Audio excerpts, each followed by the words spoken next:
crazy brawl at a coffee shop over in New York. Check it out. Caught on camera, a wild scene unfolding at a coffee shop in Upper Manhattan. Surveillance footage here shows a group of people chasing a man into the shop, and at some point he gets stabbed. All right, Fox 5's Jessica Formoso is live outside the shop in Washington Heights. Jess. Steve and Natasha, wild to say the least, and that surveillance video really details exactly what took place here yesterday just before 6 p.m. I mean, in broad daylight. We did speak to the owner and the manager of this coffee shop. The manager, Juan, tells me that he saved that victim's life because those suspects were here to kill him. A chaotic scene playing out inside Milo Coffee Shop on Amsterdam Avenue in Washington Heights. The owner, manager, and employees of the shop fighting off a group of men who stabbed a man inside their kitchen.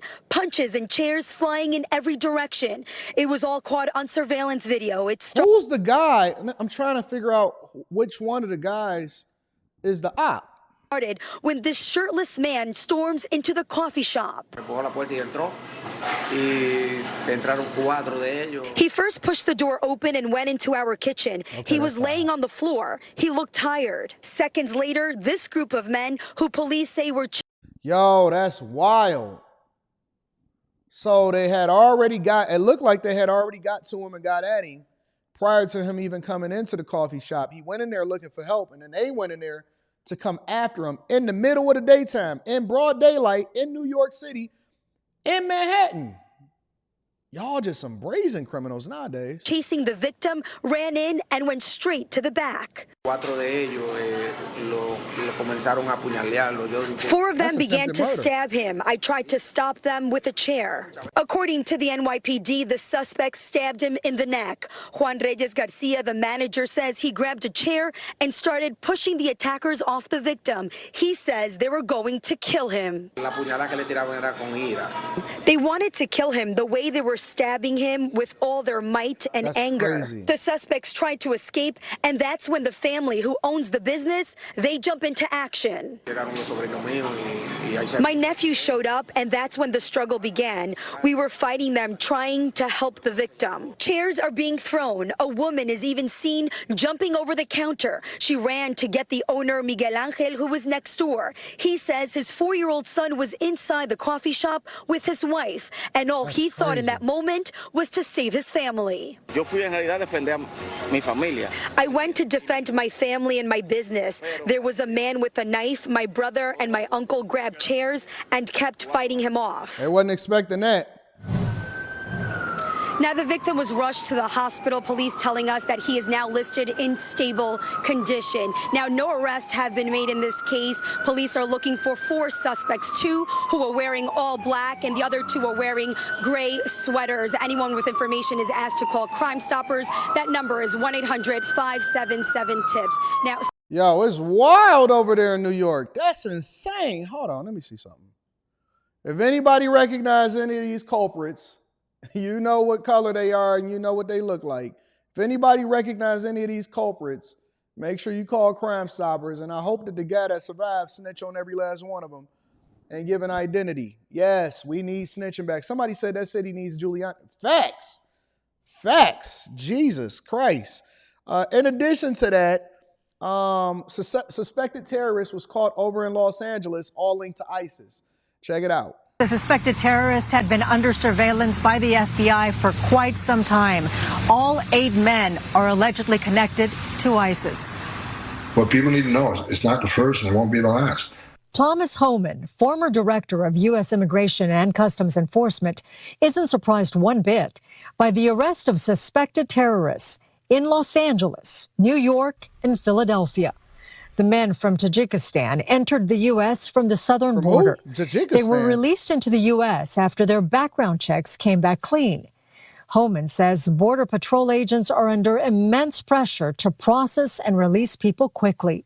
Border Patrol agents cannot do investigative interviews. They don't have time like they're supposed to have investigative interviews to find out who you paid, how you came, what routes did you take. They're not doing that because there's not time. Could you please explain to us the process in this type of investigation? The Bureau will do a deep dive on their history, on anything from social media posts to anything they can find in writing, to any associations they have. The FBI had been monitoring the suspects for several months, and while they have not been charged with having an actual terrorist plan, Holman believes a thorough investigation will reveal otherwise.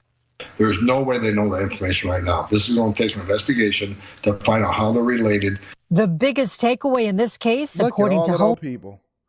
How can you possibly be able to vet through who's who and what's what when all of those people are passing through the border? I mean, we literally have millions of people passing over into the border, and we have no idea how, who, what, when, where, why, and how these people are going to be moving inside of the United States of America. Holman should be this. National security should be a nonpartisan issue. We know this is a vulnerability. Do something about it. Homeland Security and the FBI issued a statement that says, in part, the FBI and DHS will continue working around the clock with our partners to identify, investigate, and disrupt potential threats to national security. Shout out to Homeland Security, the part that's not working with Biden. Anyways, and then last but not least, protesters in New York City was calling for Zionists to get off of a subway train. Back in the U.S. tonight here in New York City, authorities are describing that chilling anti-Semitic scene on the subway. Protesters asking, quote, Zionists to raise their hands and get off the train. Authorities say others defacing the home of a museum director who is Jewish. And tonight, the New York City mayor's warning about this hate.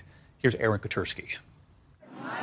Tonight, this video shows a frightening moment on a New York City subway car when protesters demanded riders raise their hands if they're Zionists. Raise your hands if you're a Zionist! Raise your hands if you're a Zionist! This is your chance to get out! This is your chance to get out! Okay, no Zionists, we're good.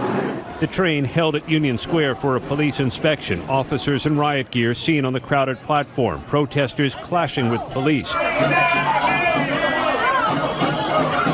I told y'all needed to quell this in the early stages of it and get control of this in the very beginning when it started to happen all on these campuses and it was canceling graduations and stuff like that. And now that school is out for the summer, for most people, they deciding to move it into other places where they can basically disrupt and then spread their message. This is the beginning of something that is not going to be conducive for the United States of America.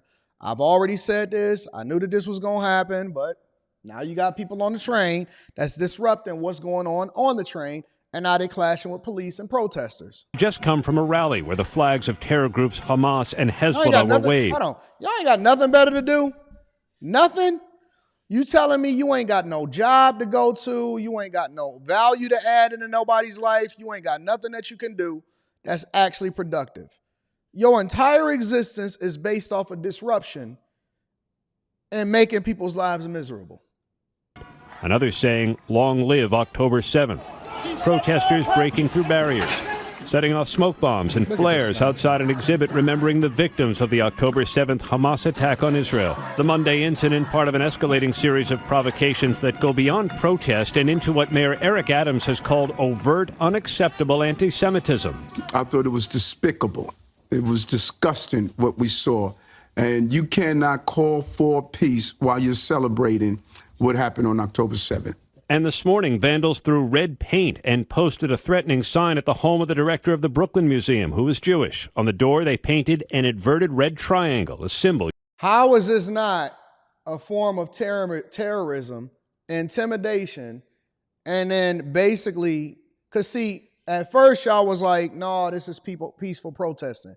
Now they throwing red paint on people's homes and painting symbols. This is literally history repeating itself all over again.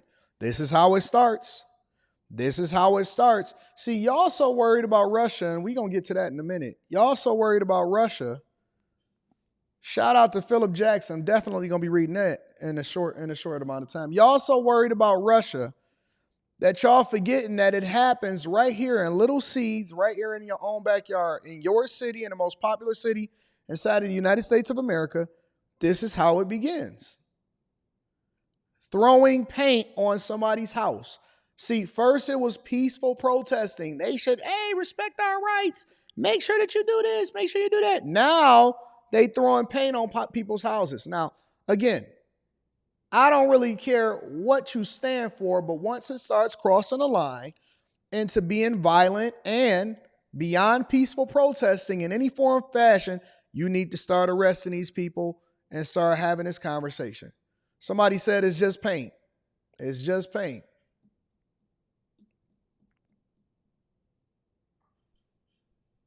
Used by Hamas. David, this vandalism, police say, may be the work of the same people who splashed red paint on the ground outside a Palestinian office here in Manhattan and scattered leaflets that called for more violence against Israel.